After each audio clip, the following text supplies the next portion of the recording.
আসসালামু আলাইকুম ওয়া রাহমাতুল্লাহি ওয়া বারাকাতুহু। আলহামদুলিল্লাহ নাহমাদুহু ওয়া নাস্তাঈনুহু ওয়া নাস্তাগফিরুহু ওয়া নু'মিনু বিহি ওয়া নাতাওয়াক্কালু আলাইহি ওয়া নাউযু বিল্লাহি মিন শুরুরি আনফুসিনা ওয়া মিন সাইয়্যাতি আ'মালিনা ওয়া মান ইয়াহদিহিল্লাহু ফালা হাদিয়া লাহু ওয়া নাশহাদু আল্লা ইলাহা ইল্লাল্লাহু ওয়া নাশহাদু আন্না মুহাম্মাদান আবদুহু ওয়া রাসূলুহু। আম্মা বা'দ।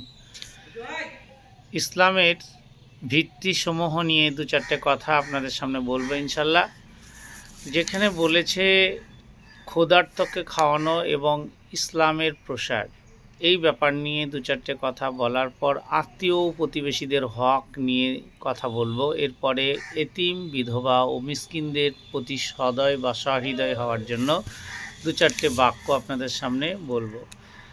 এখানে ক্ষুধার্তকে খাওয়ানো এবং ইসলামের প্রসার নিয়ে যেটা বলা হয়েছে, আবদুল্লাহ ইবনে আমর ইবনুল আসর রাদিয়াল্লাহু তাআলা আনহু থেকে বর্ণিত এক ব্যক্তি রাসূল সাল্লাল্লাহু আলাইহি ওয়াসাল্লামকে জিজ্ঞেস করল, ইসলামের সর্বোত্তম কাজ কোনটি? তিনি বললেন, ক্ষুধার্তকে অন্নদান করা এবং পরিচিত অপরিচিতদের নির্বিশেষে সকলকে ব্যাপকভাবে সালাম দেওয়া। কে বললেন? আমার প্রিয় হাবিব হযরত মুহাম্মদ সাল্লাল্লাহু আলাইহি ওয়াসাল্লাম। অর্থাৎ মানুষের সঙ্গে সদাচার, সর্বোত্তম ভালো ব্যবহার এবং মুসলিম হওয়ার এটা একটি ভালো দিক বলে মনে করা যেতে পারে। এবারে আসুন, রাসূল সাল্লাল্লাহু আলাইহি ওয়াসাল্লাম বলেছেন একটি হাদিস, ধ্বংসকারী ৬০টি হারাম কাজ থেকে বেঁচে থাকতে হবে, যার মধ্যে অধিকাংশ মানুষই হক জড়িত। আবু হুরায়রা রাদিয়াল্লাহু তাআলা আনহু থেকে বর্ণিত, রাসূল সাল্লাল্লাহু আলাইহি ওয়াসাল্লাম বলেছেন, ধ্বংসকারী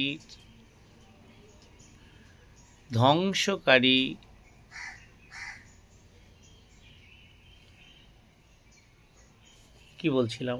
আবু হুরায়রা রাদিয়াল্লাহু তাআলা আনহু থেকে বর্ণিত, রাসূল সাল্লাল্লাহু আলাইহি ওয়াসাল্লাম, ধ্বংসকারী ৬০টি কাজ থেকে তোমরা বেঁচে থাকো।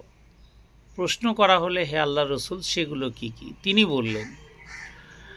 তিনি বললেন আল্লাহর সঙ্গে শরিক করা, জাদু করা, আল্লাহ যার হত্যা নিষেধ করেছেন যথার্থ কারণ ছাড়ে তাকে হত্যা করা, এতিমের মাল অন্যায়ভাবে আত্মসাৎ করা, সুদ খাওয়া, যুদ্ধক্ষেত্রে থেকে পলায়ন করা এবং সাধ্বী ও সরল মনা ঈমানদার নারীর প্রতি অপবাদ আরোপ করা।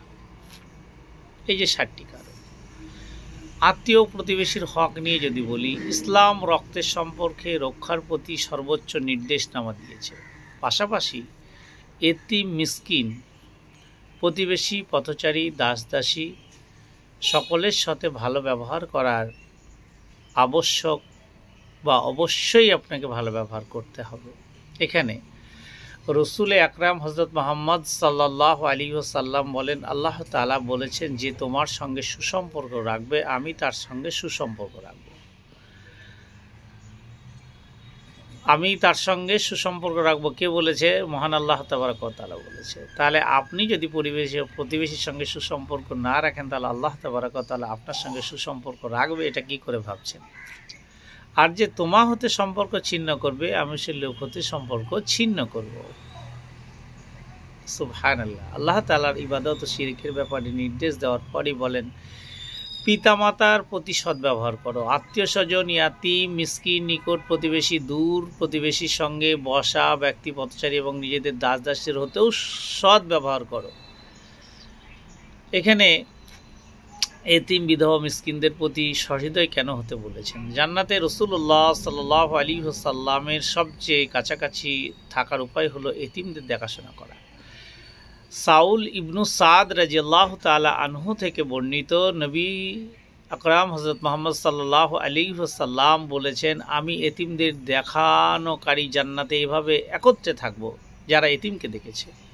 মাশাআল্লাহ, যারা এতিমকে দেখে তাদের সঙ্গে আল্লাহ তাবারক ওয়া তাআলার প্রিয় হাবিব হযরত মুহাম্মদ সাল্লাল্লাহু আলাইহি ওয়াসাল্লাম তার সঙ্গে থাকবে। একটু ভাবুন। একথা বলার পর তিনি তর্জনী মধ্যমা আঙুল দ্বয় মিলিয়ে ইঙ্গিত করে দেখালেন।